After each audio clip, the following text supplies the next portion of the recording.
মানুষ বড়ই অদ্ভুত, যে চলে যায় তাকে বেশি মূল্য দেয়, আর যে শত অবহেলা পেয়েও থেকে যেতে চায় তাকে মূল্য দেয় না। কাউকে অতিরিক্ত মূল্য দিয়ে তার কাছে নিজেকে সস্তা করে ফেলো না।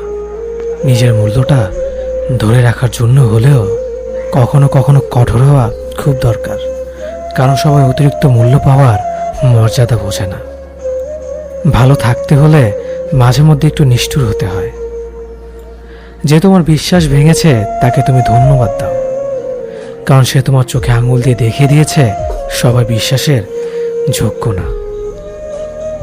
স্বার্থপর মানুষগুলো সফল হতে পারলেও সুখী হতে পারে না। বুঝতে শিখুন কে সময় নিয়ে আপনার সাথে কথা বলে, আর কে সময় পেলে আপনার সাথে কথা বলে। পৃথিবীতে কঠিন বাস্তবের মধ্যে একটি বাস্তব কথা হলো, মানুষ যখন সফলতার দ্বারপ্রান্তে এসে পৌঁছায় আর তখনই প্রিয় মানুষটি হারিয়ে যায়। আপনি যখনই একা হয়ে যাবেন